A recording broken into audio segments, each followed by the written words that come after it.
So we're talking just about some of the basic definitions in organic chemistry. Uh, we have alkanes. These are organic molecules that have mostly just carbons and hydrogens, and the bonds between the carbons and other carbons are all single bonds. This is known as a saturated type of compound because it is saturated or full of hydrogens. So, for example, instead of having double bonds and having, say, one or two hydrogens per carbon, there are only single bonds between two carbons, so there are two or three hydrogens per carbon if there's no other substituents. The general formula for an alkane is CnH2n plus 2. So as an example, here we have ethane.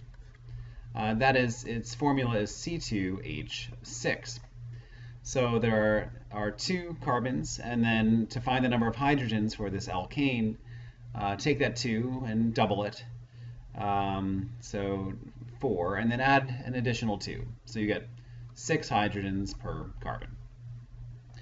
If you had an alkene, you'd have a double bond. So here is an example of our alkene, ethene. It is unsaturated because it is not full of hydrogens. You see that it has fewer hydrogens per carbon than ethane does. Its formula is C2H4. It has twice as many hydrogens as carbons because the formula generally for an alkene is Cn and then H2n, twice as many hydrogens as carbons. Another form of an unsaturated organic compound is an alkyne. These have carbon-carbon triple bonds. So for example, we have ethyne, also known as acetylene. You see that it is also unsaturated. It's not full of hydrogens. There are many fewer hydrogens on this than there were per carbon for alkane, this alkane, ethane. And you can see that its general formula is CnH2n minus 2.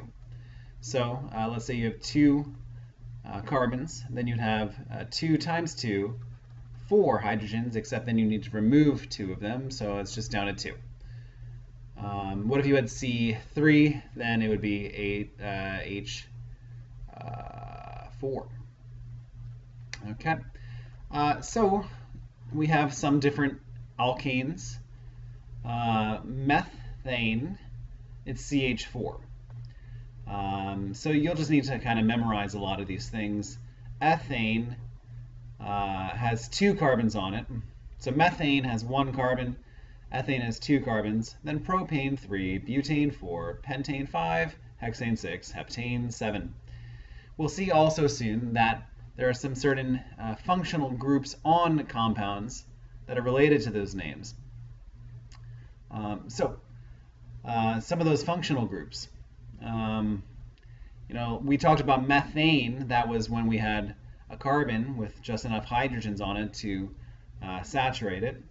A methyl group has 1 carbon on it. We talked about ethane, which was C2H6. Ethyl group has 2 carbons and 5 hydrogens. Propane is C3H8. Propyl as C3H7. Now, a lot of these other functional groups we have here are, let's see, NH2. If that's on a molecule, we might say that is an amino group on the molecule. If we have an OH on a molecule, we'll say that that OH is a hydroxy group. A fluorine is a fluoro, chlorine is a chloro, bromine is a bromo, iodine is an iodo. Finally, we have C6H5. That's a phenyl group. That is a benzene ring which is attached to some general alkyl group, call it R. But yeah, this here is our phenyl, C6H5. Now, some general types of organic compounds. We have our alcohols. So maybe you've seen ethyl alcohol, CH3CH2OH. Well, there are many types of alcohols. They all have OHs on them. We have aldehydes. They have the following functional group on them. Ketones have a carbonyl, that's carbon with an oxygen double bound to it, in the middle between two different alkyl groups. These R's are representing an alkyl group and another alkyl group, so just general carbons and hydrogens that we're not going to specify too much about. They're not too important here. And then we have our carboxylic acid group and an ester where instead of having an OH, we have an OR, an alkyl group on that oxygen. Finally, amine and ether. Thanks for watching, guys.